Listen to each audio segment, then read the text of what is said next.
Welcome back and welcome to lesson 2 of beginner traditional Irish music on guitar. So we're going to go through some of the practical basics for getting started with your guitar playing journey, shall we say. So as we said before, we use a pick or plectrum for strumming in traditional guitar, and there's a couple of different ways you can hold it. We're not going to get too caught up in theory or technicalities in this, but a lot of people will hold it between the thumb and the forefinger, something like this or this or this.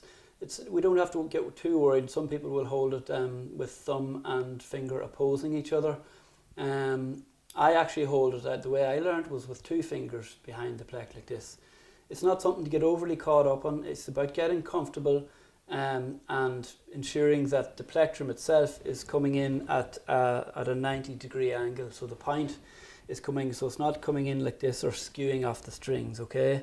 So that we're getting at this direct straight angle in and striking across the strings cleanly. So, and you don't want to hold the plectrum hard between your fingers and thumb. You want it nice and loose and light, not so light that it's going to fall out, but nearly towards that point so you're relaxed. Otherwise we're tensing and we're going to probably tense our arm.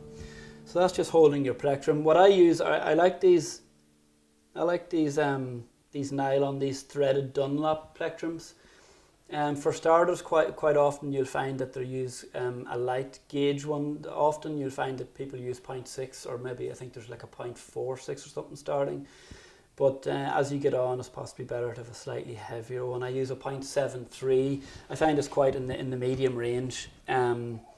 Lots of more experienced players use quite a heavy one in the likes of some bluegrass or that. But I think 60 or 73 is quite appropriate in Irish music. And so that's your plectrum. On this end of things, obviously we have our strings and we have our frets. Each fret represents a half a note increase. And like I said, our strings are standard tuned with this tuned to a bass D. So we can talk through our tuning of the guitar. So from the bass here, I like to introduce it from this end. I know a lot of people talk from the high string up towards the bass string, but this is our bass D. This is the same as standard. Our second string is an A, and then below the A we have a D, and we have an open G, an open B string, and an open E string.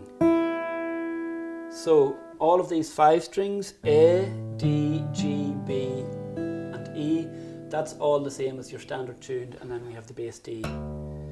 So that's our string names, and it's important to get used to those string names quite as soon as you can, so that when we're learning chords, we don't just know the positions of the chords, but we also know the notes that they relate to, so that we can get better at recognizing chords and relating the names to the sounds and the positions on the guitar.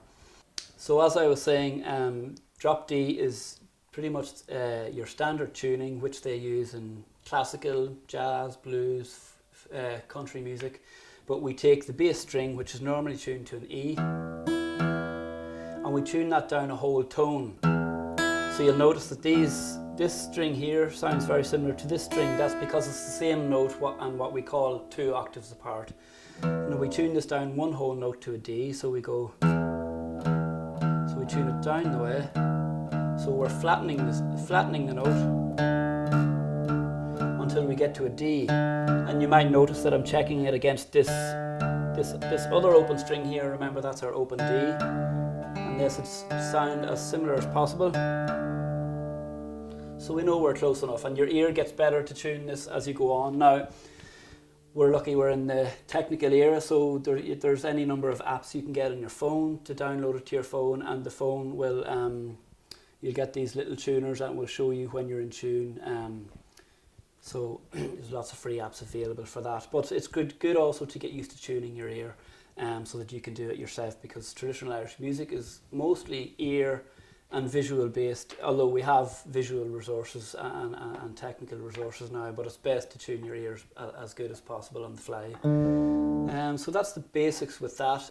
So in terms of tuning your guitar, we're just going to show you how to decide if you want to make your notes higher, i.e. sharpening the note, or make your notes lower, flattening them. So you'll notice on guitar that when we tune up the guitar, all our strings are on the inside of the tuners, so we must tune accordingly. So on the lower strings towards the ground, which are actually our higher tuned strings, to tune the string upwards, so we're turning the peg clockwise. So we're turning it to the right in terms of sitting behind the guitar. We're turning it right to tune it up the way to sharpen, and left or anti-clockwise to tune down. So I've tuned that down to a D now. And on the bass sounding strings, so the pegs closest to you, we're turning it clockwise or right from my position to tune down the way, and anti-clockwise or left to tune up the way to sharpen. So that's us back there. So that's just a little quick lesson or tips on tuning. So we've gone through the plectrum and holding the plectrum, the tuning of our strings, the string names. So in the next lesson we're going to start on chords.